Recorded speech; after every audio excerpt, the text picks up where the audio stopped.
Jai Hind, this is Pajitan, your physics coach, and you are watching me at our new platform, Future Educational Point.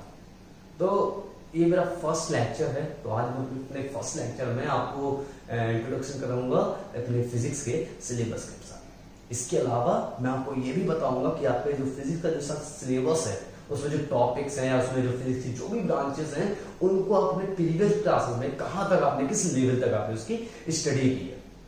तो यार physics की study कर रहे हैं तो सबसे पहले यार ये जान लेते हैं भाई, देखो फिजिक्स है क्या। देखो फिजिक्स जो वर्ड है वो नेचर के ग्रीक लेटर से डिराइव किया गया है। हमारे नेचर में होने वाली डिफरेंट फिजिकल एक्टिविटीज या जैसे डिफरेंट जो फिजिकल चेंजेस हैं उनके बारे में जानना, समझना या उनके रीजन, उनके कॉज को एक्सप्लेन करना, उसके बारे में स्टडी करना, ये फिजिक्स कहलाता है। फॉर एग्जाम्पल कोई भी ऑब्जेक्ट, मूविंग ऑब्जेक्ट अगर रेस्ट पे आ जाए, कोई भी मूविंग ऑब्जेक्ट अगर रेस्ट पर आ जाए, क्यों आया, किस वजह से आया, हो सकता है उस पर एक्सटर्नल फोर्स लगा। तो हमने इस पर क्या किया, स्टडी किया कि उस पर कोई एक्सटर्नल फोर्स लगा हुआ है जो उसके मोशन को क्या कर रहा है, रेजिस्ट कर रहा है, इसीलिए वो किस पे आ गया, रेस्ट पे आ गया। तो ये जो स्टडी है, हमने उसके रीजन को जाना, उसके कॉज को समझा कि वो ऑब्जेक्ट आखिरकार रेस्ट पर क्यों आया। That is called physics. Rest पर रखा ऑब्जेक्ट अचानक से मूवमेंट करने लगे, अचानक से मोशन में आ जाए, तो इसके बारे में हमने समझा क्या कि वो आखिरकार एक्शन मोशन में क्यों आया। अचानक पहले वो रेस्ट पर था और अचानक से वो मोशन में आ गया। व्हाई? क्योंकि उस पर कोई ना कोई एक्सटर्नल फोर्स लगा जिसकी वजह से वो किस में आया, वो मोशन में आया। तो हमने इस केस को, इसकी जो फिजिकल जो चेंज आया, इस फिजिकल चेंज के बारे में हमने जो स्टडी किया, इसकी कॉज को समझा, that is called physics. Cup में गर्म चाय रखी हुई है, कुछ देर बाद वो ठंडी हो जाती है, ठंडी चीज थोड़ी देर बाद गर्म हो जाती है। ये डिपेंड करता है सराउंडिंग के टेम्परेचर पर। तो जब हमने इसके कॉज को पढ़ा, ये that is called your physics. तो किसी के बारे में समझना, जानना, उसके कॉज को स्टडी करना, that is called your physics. आजकल हम लोग अपने सराउंडिंग में बहुत सारे डिफरेंट फिजिकल एक्टिविटीज हैं, डिफरेंट फिजिकल चेंजेस हैं, उनसे घिरे हुए हैं। फैन से लेकर पैंट की जिद तक सब आपका यहाँ पे क्या आ जाता है, फिजिक्स होता है। यहाँ पे सब में आपकी कोई ना कोई फिजिक्स है। जब मैं सीधी सी बात कह रहा हूं आपसे, कॉज को समझना, उसके किसी भी फिजिकल एक्टिविटी में जो होने वाले जो चेंजेस हैं उनके बारे में समझना, that is called your physics. आप जब एक ऑब्जेक्ट को या किसी बॉल को ऊपर थ्रो करते हो तो नेगेटिव एक्सीलरेशन के साथ वो ऊपर जाता है। एक पर्टिकुलर हाइट पर पहुंचने के बाद उसकी वेलोसिटी जीरो हो जाती है, उसके बाद वो नीचे आता है, एक्सीलरेशन, पॉजिटिव एक्सीलरेशन वो नीचे आता है, उसकी वेलोसिटी लगातार बढ़ती रहती है। क्यों? इसके बारे में समझना, इसके कॉज को समझना, that is called your physics. और फिजिक्स एक आपका वर्ड जो है वो ग्रीक लेटर नेचर से डिराइव किया गया है, और नेचर में होने वाली डिफरेंट फिजिकल एक्टिविटीज या डिफरेंट फिजिकल चेंजेस के बारे में स्टडी करना और उसके कॉज को समझना, यही आपका कहलाता है फिजिक्स। और यही रीजन है कि फिजिक्स की जो स्टडी है वो बहुत ज्यादा वाइड होती है। जब वाइड इतनी स्टडी है तो हमने क्या किया, इनको कई छोटी छोटी ब्रांचेस में, कई बड़ी सारी ब्रांचेस में हमने इसको क्या किया, डिवाइड कर दिया। जिसमें से कुछ ब्रांचेस को आपने अपने प्रीवियस क्लासेस 11th में आपने पढ़ा होगा, जैसे कि मैकेनिक्स पढ़ा है आपने, thermodynamics, acoustic, the branch of the physics which deals with the study of the sound, sound के बारे में जो स्टडी होती है, sound travels through the medium, different medium, solid and liquid and gas। तो ये ब्रांच साउंड के बारे में जानना, that branch belongs from the acoustics। ये ब्रांचेस वो थी जो आपने क्लास 11 में पढ़ी थी। थोड़ा सा आपने रिलेटिविस्टिक थ्योरी के बारे में पढ़ा था, जो कि आइंस्टाइन की थ्योरी थी, जिसमें आपने स्पेस और टाइम को आपस में रिलेट किया था। बहुत ही छोटा सा कॉन्सेप्ट था आइंस्टाइन की रिलेटिविटी थ्योरी पे बेस पर। तो ये वो ब्रांचेस थी जो आपने 11th क्लास में स्टडी करी। अब आप आए हो 12th क्लास में, तो 12th क्लास में आप देखो कौन कौन से ब्रांचेस की स्टडी करोगे। ध्यान रहे, ये ब्रांचेस जो आपके सिलेबस में जो टॉपिक्स हैं वो इन ब्रांचेस से बिलोंग करते हैं। ऐसा नहीं है कि आपने पूरी ही ब्रांच के बारे में इस साल स्टडी कर लो, नहीं, ऐसा नहीं है। आप हायर क्लासेस में जाओगे, ये ब्रांच और ज्यादा एनहांस होती जाएगी और इनकी स्टडी और ज्यादा वाइड होती जाएगी। तो आपके क्लास 12th में कौन कौन से फिजिक्स के जो सिलेबस हैं, कौन कौन से टॉपिक्स हैं, वो किन किन ब्रांचेस से बिलोंग करते हैं, आज चलिए इस पे थोड़ा नजर डाल लेते हैं। आज हम आपके सिलेबस को थोड़ा एक्सप्लेन करेंगे। इस सिलेबस को मैं बताऊंगा आपको कि कौन कौन से टॉपिक आपने प्रीवियस ईयर्स या प्रीवियस क्लासेस में कहां तक आपने इसके बारे में स्टडी किया है, और इस साल आप इसके बारे में क्या क्या पढ़ोगे। तो चलिए शुरू करते हैं आपके सिलेबस को। तो देखिए यार, आपके 12th क्लास में इस बार 3 ब्रांचेस हैं। इलेक्ट्रोमैग्नेटिज्म, जिसमें आप चार्ज, जो कि एक पार्टिकल की एडिशनल प्रॉपर्टी है, उसकी आप एक कंप्लीट स्टडी करोगे। दूसरी ब्रांच आपकी आ गई है यहाँ पे ऑप्टिक्स। इसमें आप लाइट के वेरियस फेनोमेनन जैसे कि रिफ्लेक्शन, रिफ्रैक्शन, इंटरफेरेंस, डिफ्रैक्शन, इनके बारे में आप स्टडी करते हो। इसके बाद आपकी आती है मॉडर्न फिजिक्स। तो ये कंसेप्ट जो है वो मैं अभी आपको थोड़ी देर बाद समझाता हूँ। इन दो को एक्सप्लेन करने के बाद मैं इस पे आऊंगा, क्योंकि इसको समझाना बहुत जरूरी है, बेहद इंपॉर्टेंट और इंटरेस्टिंग टॉपिक भी होगा। इंटरेस्टिंग होगा, मैं आपको इसको समझाऊंगा जब मैं इन दोनों को समझाने के बाद। क्लियर? इलेक्ट्रोमैग्नेटिज्म 12th क्लास का एक बहुत बड़ा पोर्शन है, बहुत बड़ा पार्ट कवर करता है। इलेक्ट्रोमैग्नेट पूरी वॉल्यूम 1 जो है आपका एनसीईआरटी का वॉल्यूम 1, दैट इज पूरी जो है वो आपकी इलेक्ट्रोमैग्नेटिज्म है। इलेक्ट्रोमैग्नेटिज्म को दो ब्रांचेस में डिवाइड किया, एक बनी आपकी इलेक्ट्रोस्टैटिक और second one was the electrodynamics. Electrostatics क्या है? देखिए, हमने आपसे कहा था इलेक्ट्रोमैग्नेटिक्स क्या है? चार्ज की जो कंप्लीट स्टडी है। तो चार्ज की कंप्लीट स्टडी हमने दो तरीके से की। सबसे पहला हमने मान लिया कि चार्ज किस पर है? रेस्ट पर है। जब चार्ज रेस्ट पर है तब हम उसके बारे में जो कंप्लीट स्टडी करते हैं, that is called your electrostatics. NCERT में इलेक्ट्रोस्टैटिक्स आपकी पहली यूनिट होगी और उससे जो चैप्टर बिलोंग करेंगे वो होंगे इलेक्ट्रिक चार्ज एंड फील्ड, जो कि पहला चैप्टर है, इलेक्ट्रिक पोटेंशियल, गॉस थ्योरम और कैपेसिटेंस, ये आपके सेकंड चैप्टर होंगे। इलेक्ट्रिक चार्ज, फील्ड और इलेक्ट्रिक पोटेंशियल, देखो ये तीन जो टॉपिक है वो बेहद इंपॉर्टेंट होंगे। This will be the backbone for the electromagnetism. अगर आपके ये तीन कंसेप्ट क्लियर नहीं हुए तो आपको इलेक्ट्रोमैग्नेटिज्म के न्यूमेरिकल्स में हमेशा दिक्कत होगी। So this will be my responsibility कि आपको ये तीन फिजिकल क्वांटिटी, ये तीन जो टॉपिक्स हैं वो बहुत अच्छे से आनी चाहिए, तभी आप इलेक्ट्रोमैग्नेटिज्म को बहुत अच्छे से और बहुत आसान तरीके से और एक इंटरेस्टिंग तरीके में वे में आप इसको स्टडी कर सकते हो।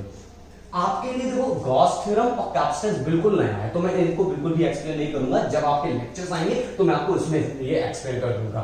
इलेक्ट्रिक चार्ज, फील्ड और इलेक्ट्रिक पोटेंशियल आप इससे पहले प्रीवियस क्लास में थोड़ा बहुत इसके बारे में सुन चुके हो, तो क्या कहते हैं, इंटरेस्टिंग टॉपिक है, अच्छे टॉपिक्स हैं, बस ध्यान रहे बैकबोन होगी, इसलिए आपको इस पर बहुत फोकस करना होगा, अच्छे से समझना होगा। मैं भी अपनी पूरी कोशिश करूंगा और आपको ये टॉपिक्स आपको अच्छे से समझ में आ जाए। अगला आ जाता है इलेक्ट्रोडायनामिक्स। तो देखिए, चार्ज की हमने रेस्ट पे तो स्टडी कर ली, अब हम मानेंगे कि मान लो चार्ज किसमें है? मोशन में है। अब जब चार्ज मोशन में है तो मोशन की में आने की वजह से जो भी उसमें इफेक्ट प्रोड्यूस होते हैं हम उसके बारे में स्टडी करते हैं। जैसे कि जब चार्ज मोशन में आया तो उसने क्या प्रोड्यूस करी? भाई एक करंट प्रोड्यूस करी। ऑस्टर ने कहा था कि करंट की वजह से क्रिएट होता है एक मैग्नेटिक फील्ड, तो हमने इसमें मैग्नेटिज्म की भी स्टडी करी।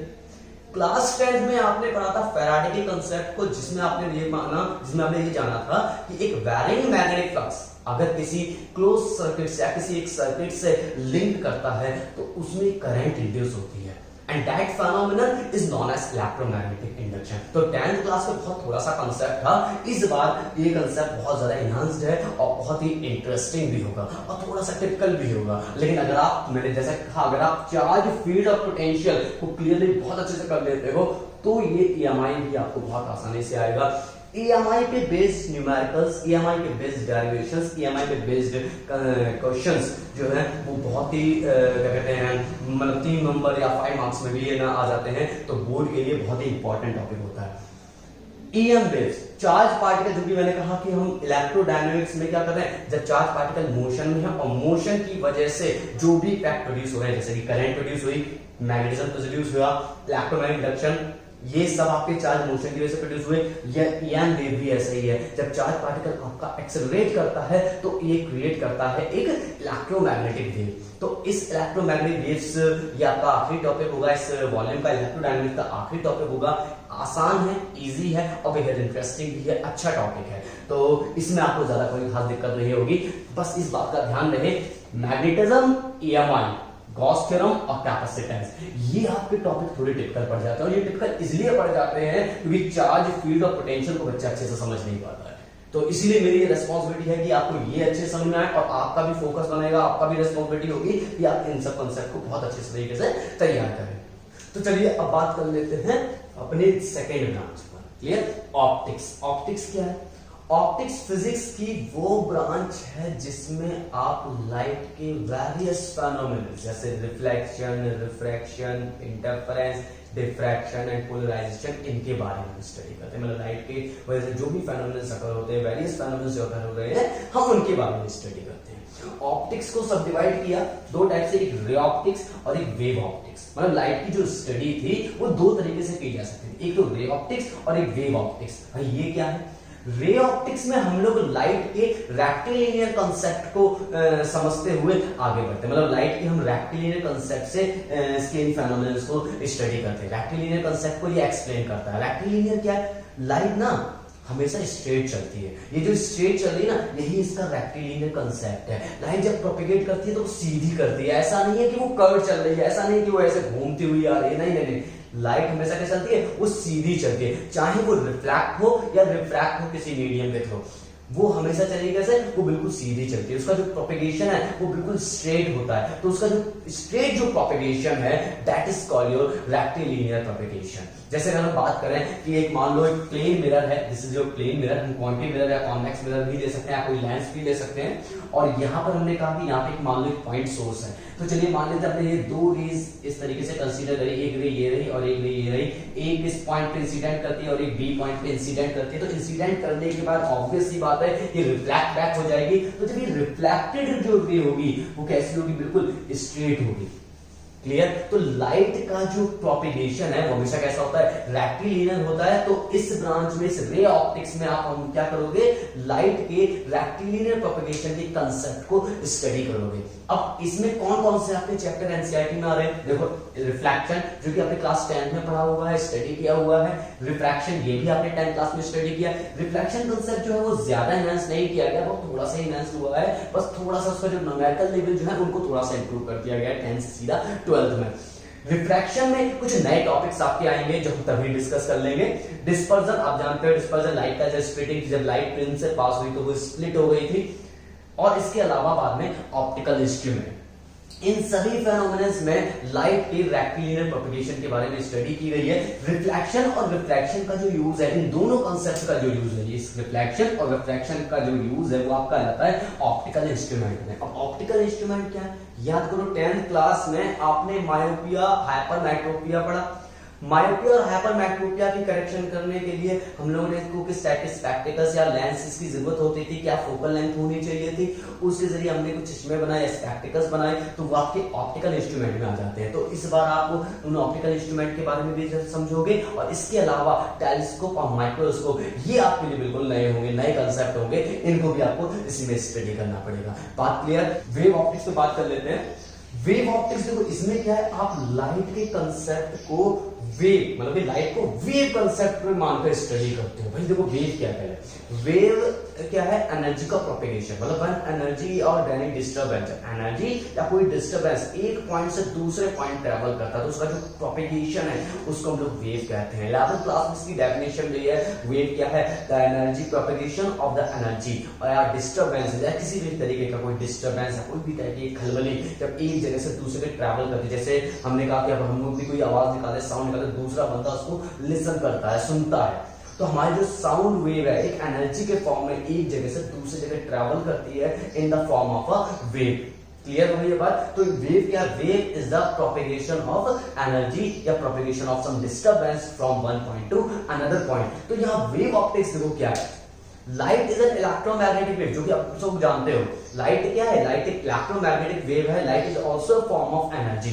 और इसके इस ब्रांच में आप लाइट को वेव कंसेप्ट से स्टडी करते हैं, मतलब कि हम लाइट के वेव कंसेप्ट को स्टडी करते हैं। अब देखिए जरा, आपके 12th क्लास में कौन कौन से टॉपिक्स आते हैं, कौन कौन से चैप्टर्स आते हैं? तो सबसे पहला आपका आता है हाइगन्स प्रिंसिपल।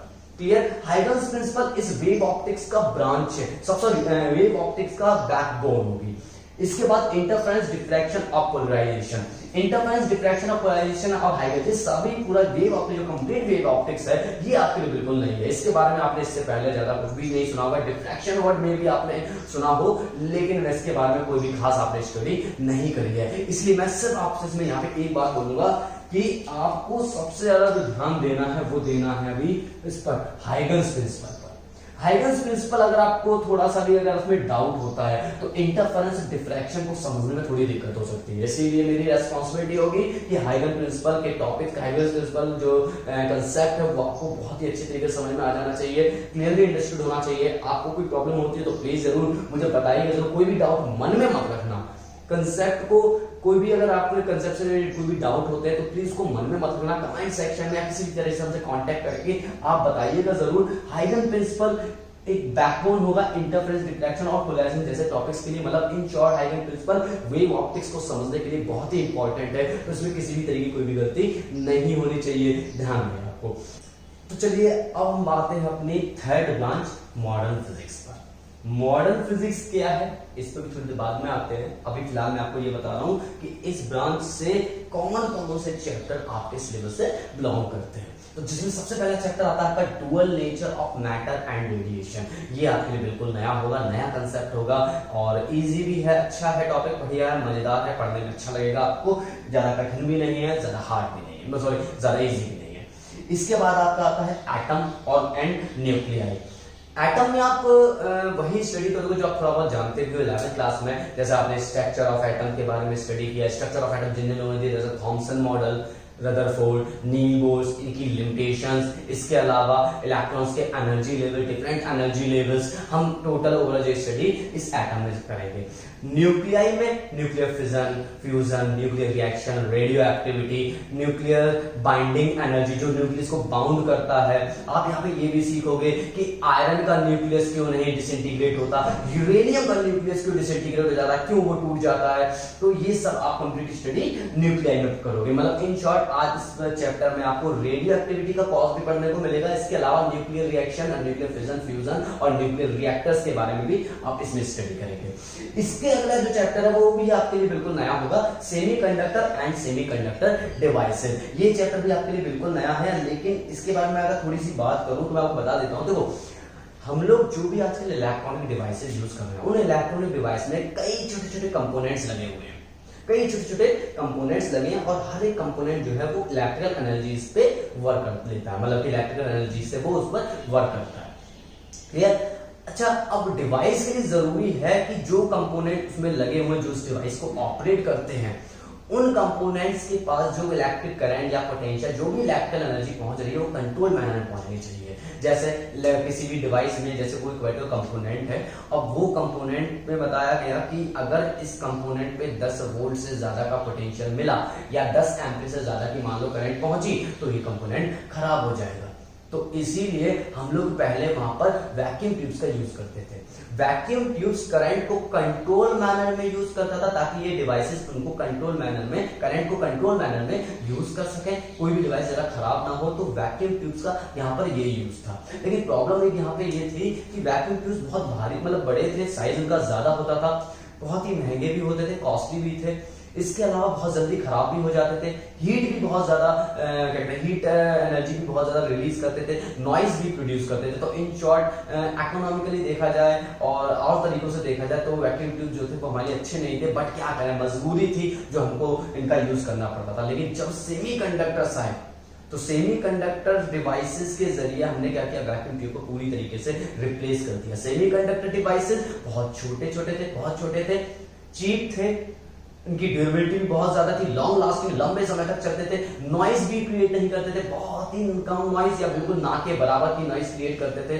तो इस तरीके के जो टॉपिक्स है, डिवाइसेस जो है, जिसमें आपके PN junction, transistor and zener diode आ जाते हैं, एलईडी और भी बहुत सारी चीजें हैं, वो सब आपका इसी में आ जाता है। तो ये तो आपके हो जाते हैं सेमीकंडक्टर डिवाइसेस। तो ये टॉपिक आपका बिल्कुल नया है, तो मैं इस पे ज्यादा आगे नहीं बढ़ूंगा और जब इसके लेक्चर शुरू होंगे तो हम वहीं पर इसको समझेंगे। अच्छा है टॉपिक, इंटरेस्टिंग भी है। तो चलिए अब हम बात कर लेते हैं आपकी मॉडर्न फिजिक्स, जिसको मैंने भी आपको थोड़ी देर के लिए रोक दिया था कि भाई ये इसके बारे में बाद में समझते हैं, रीजन थे उसके। तो देखो जरा भाई मॉडर्न फिजिक्स क्या है।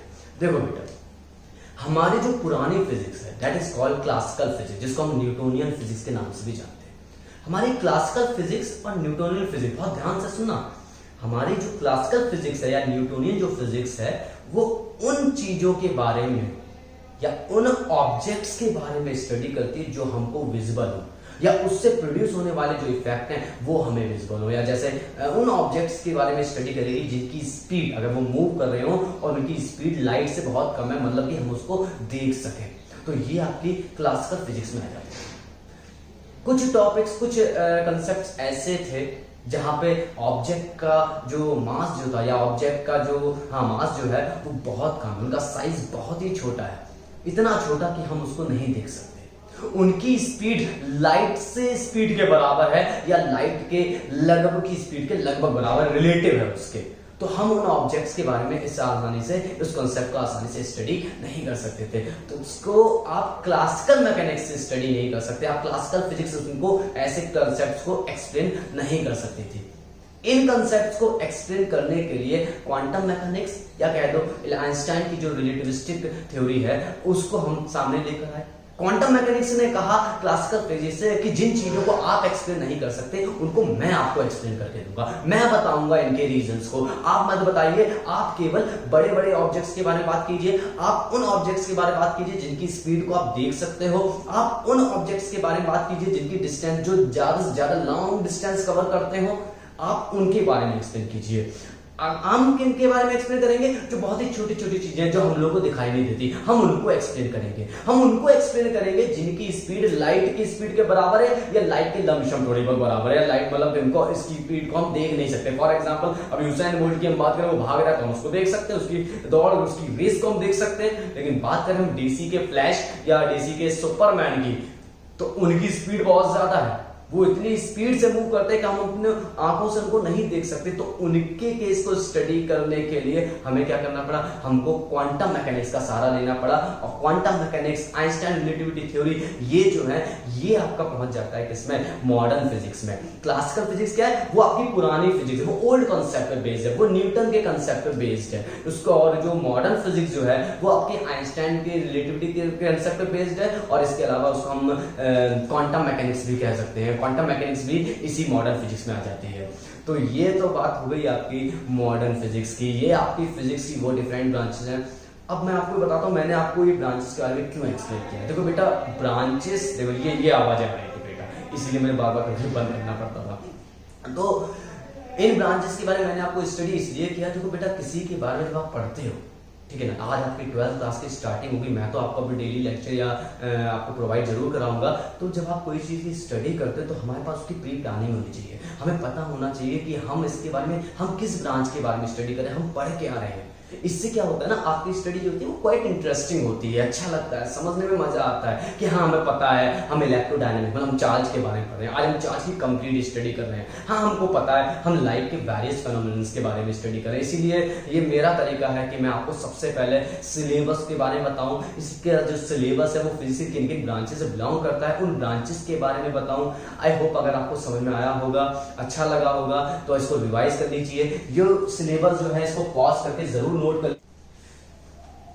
ओके चलिए, तो मैंने आपसे कहा, हाँ मैं आपने आपको बोला था कि आपको क्या करना है, कल मैं आपका इलेक्ट्रिक चार्ज स्टार्ट करूंगा। आपको इस इलेक्ट्रिक चार्ज को समझने के लिए आपको मास का कंसेप्ट थोड़ा समझना जरूरी है। तो कल नेक्स्ट लेक्चर में मैं आपको मास, इनर्शियल मास एंड ग्रेविटेशनल मास को देखो कैटेगराइज किया था, ठीक है ना, मास की स्टडी को कैटेगराइज किया है, एक इनर्शियल कंसेप्ट पर और दूसरा ग्रेविटेशनल कंसेप्ट पर। तो आप जरा मास को थोड़ा स्टडी करें। कल मैं आपको या नेक्स्ट लेक्चर में मैं आपको मास के बारे में बताऊंगा और इनका जो कैटेगरी है इनर्शियल और ग्रेविटेशनल मास, मैं इनके बारे में आपको एक्सप्लेन करूंगा। ये एक्चुअल में क्या ना, चार्ज को समझने में आपको थोड़ी मदद करेंगे, मतलब इससे चार्ज की स्टडी थोड़ी सी आसान हो जाएगी। तो चलिए मिलते हैं आप अपने नेक्स्ट लेक्चर पे। इसको रिवाइज कर लीजिएगा, शेयर कीजिएगा जितने ज्यादा से ज्यादा लोग कर सकते हैं। और थैंक यू एंड जय हिंद।